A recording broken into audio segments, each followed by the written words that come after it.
क्योंकि हेमंत बिश्व शर्मा का जिक्र यहां पर होता है, हेमंत बिश्व शर्मा के लिए ये मैंडेट माना जाए या बीजेपी की पूरी पॉलिसी जो वहां पर रही, खास करके असम जैसे राज्यों में, उसका ये मैंडेट माना जाए? पहला तो मैं मानूंगा कि हेमंत बिस्वा शर्मा का ही मानना चाहिए, और उसमें वो बीजेपी से ही आते हैं तो नेचुरली उनके साथ जुड़ा होगा। बट उनकी जो अपनी पर्सनल पर्सनालिटी और वो जो पर्सनल कनेक्ट और पर्सनल लेवल पे जो बहुत कुछ कर पाते हैं, वो बहुत कम चीफ मिनिस्टर होते हैं जो ये सब चीजें कर पाते हैं अदर देन प्रशासन को छोड़ के। जरा वही बंगाल बात पर है। भी पूछ ले क्या, क्योंकि अभी सिद्धार्थ वोटिंग यादव- खत्म हो रहा है तो। हाँ नहीं, अगर अभी है वो तो कुछ पूछ ही बोलेंगे लेते नहीं, हैं। आप गुप्ता जी को जाने नहीं है। नहीं, गुप्ता जी फोन अरे, भी बंद कर देते हैं कोई बात और नहीं, अपना आप मुंह भी बंद आप कर लेते आंकड़ा हैं। मत दीजिएगा, अनुमान मत दीजिएगा, लेकिन जो नंबर्स दिख रहे हैं, पूछ के क्या करेंगे? नहीं, 90% के ऊपर जा रहा है सेकंड फेज में भी वोटिंग प्रतिशत, फर्स्ट फेज में 92% जा चुका है, तो इससे आपका काम आसान हो गया है कि और कठिन हो गया है?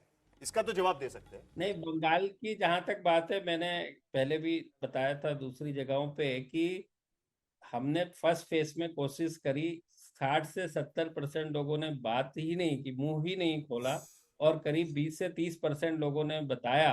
बट 20 से 30% लोगों के बिना पे आधार पे 70% लोगों का ठीक अनुमान है, नहीं लगाया जा ठीक रहा। है, फेयर इनफ, फेयर अब फेयर दूसरे फेज का वेट करेंगे और आ उसके गया बाद आपके आएगा। हालात पर। हाँ बताइए। मंजिल न दे, चिराग न दे, हौसला तो दे। नहीं, हौसला उनके पास कम नहीं है, हौसला में कोई कमी नहीं है। स्वयं प्रकाश पुरोहित जी, ये लोग असल बोल क्यों नहीं एग्जाम रहे? उनका होने वाला है अभी, लेकिन वो कह रहे हैं कि अपनी तैनाती हम खूब करते हैं, ये जितने TFC लोग वालों हो से सकते पूछिए हैं उनको भेजते हैं। आप लोग सीएपीएफ की तैनाती से परेशान क्यों हो जाते हैं? ये देखिए दादा, वहां भी मैंने आपके साथ शो किया, बार बार जी, मैं जी। यही पूछ रही थी, 58 लोग नहीं, मारे नहीं, गए थे नहीं। पिछली बार।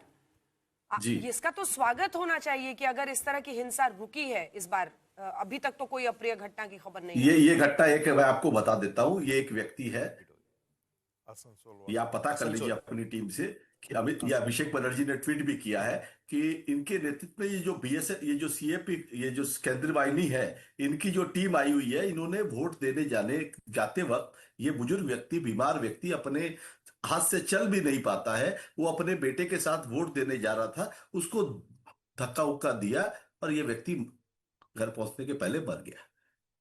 ये अब कौन आप से बोल इलाके दीजिए की कुछ भी, तस्वीर आप कुछ दिखा रहे हैं, नहीं। जरा एक बार फिर बता दीजिएगा, हम इसको अलग तरीके से, अपने तरीके से उदय कंफर्म भी करेंगे। नारायणपुर में, उदय नारायणपुर, अभिषेक बनर्जी ने ट्वीट की है, आप सोशल मीडिया में देख लीजिए, अभिषेक बनर्जी की ट्वीट है, हमारे नेता, आपको ये सारी जानकारी उस पर मिल जाएगी।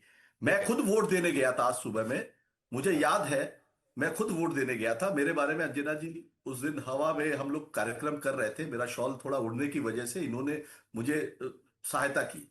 सीआईपीएफ जो है उनका काम है कि जो कोई व्यक्ति जा रहा है उनको नजरअंदाज कर, नजरदारी रखना कि भाई हम देखभाल कर रहे हैं, मगर आप वहां पे धमका रहे हैं, तृणमूल कांग्रेस के कार्यकर्ताओं को धमका रहे हैं, वोटरों को क्या धमका रहे आपको हैं, किसी ने महिलाओं को धमकाया धमका आज? रहे हैं। हाँ, एकदम धमकाया। हम तो नॉर्मल वोट देने जा रहे थे, मुझे कहा गया कि भाई फोन आप नहीं ले जा सकते, मैंने फोन गेट पे पकड़ा दिया, पीछे से चिल्ला चिल्ली 4-5 जवान आ गए। अरे दादा, फोन हम लोग भी फोन नहीं ले तो जा हम लोग सकते भी नहीं ले हैं। जाते हैं। कोई नहीं ले अरे जाता है ठीक मुफ्त है। में फोन लेके। अरे मैं कहा कह रहा हूं, मैं फोन दे रहा हूं, मगर जो बदतमीजी जो कर रहे हैं वो नहीं करना है।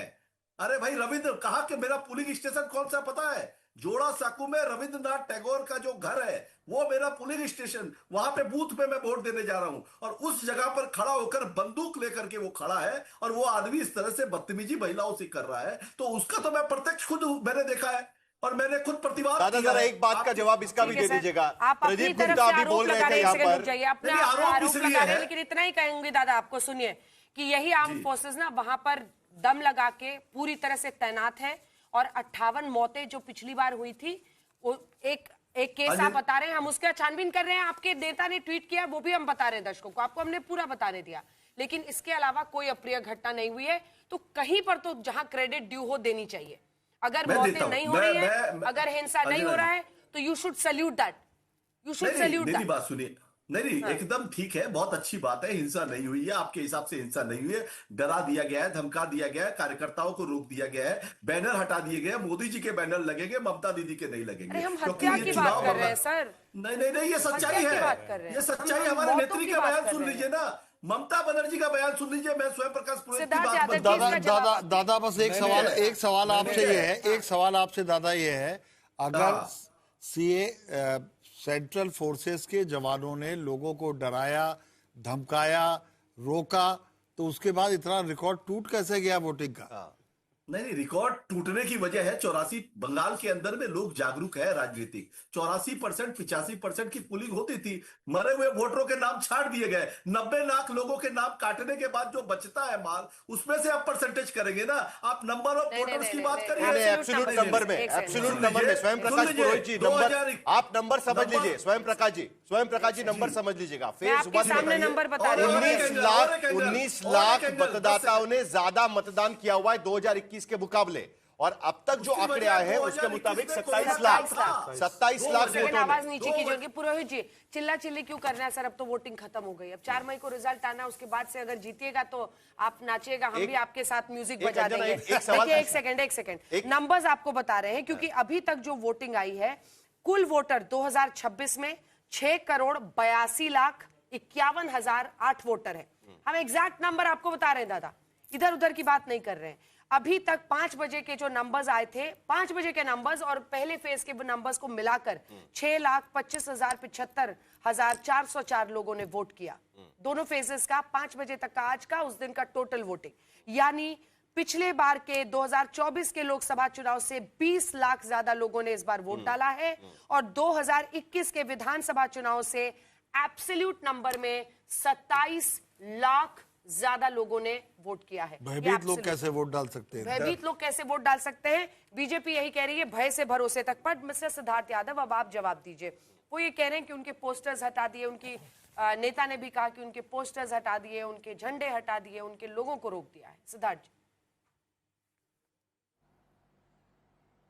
देखिए अंजना जी, जिस और असम पर आप बधाई ले सकते हैं। असम पर आप बधाई ले सकते हैं। एक सेकंड सिद्धार्थ जी, असम पर आप बधाई ले सकते हैं, पुडुचेरी पर ले सकते हैं, लेकिन केरलम में 0 to 3 में ही लग रहा है मामला।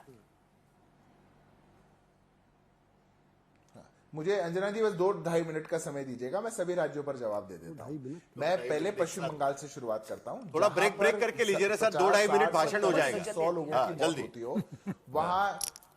अरे 30 सेकंड तो दे दीजिए साहिल। लीजिए क्या आपत्ति होगी? केरल की भी चर्चा कर रहा हूं, आप क्यों चिंता करें? पश्चिम बंगाल के बाद केरल पे आऊंगा, मुझे पता है आपको वहीं की ज्यादा चर्चा करनी है। पश्चिम बंगाल के अंदर 100 लोगों की हत्या चुनावों के दौरान हो जाए, और वहां पर आज हिंसा मुक्त चुनाव हो रहा है, और टीएमसी के प्रवक्ता आपके शो पर बैठ करके कह रहे हैं सीआरपीएफ जो है बंदूक लेकर के खड़ी है। तो क्या लेकर के खड़े हो? संदेश लेकर के खड़े हो? आपके गुंडों को आए तो संदेश खिलाए वहां पर, क्या लेकर के खड़े हो सीआरपीएफ? अरे कहीं चुनाव भयमुक्त हो पा रहा है, कहीं लोगों को ऐसा अवसर मिल रहा है कि वो ज्यादा संख्या में जाकर के अपने संवैधानिक अधिकार का उपयोग कर पा रहे हैं, तो उस पर इतना भी भयभीत नहीं होना चाहिए। ये पहली बात है। दूसरी बात, पश्चिम बंगाल के आंकड़े तो अभी थोड़ी देर में आप ओपिनियन पोल में दिखाई देंगे, और मैं कोई सेफोलॉजिस्ट बनकर उस पर कोई प्रेडिक्शन नहीं करना चाहता। हमने जमीन पर बहुत मेहनत करी है, हम बड़े आश्वस्त हैं, इसलिए वो आंकड़े 4 तारीख को भी और आपके ओपिनियन पोल में भी मुझे विश्वास है कि आएगा।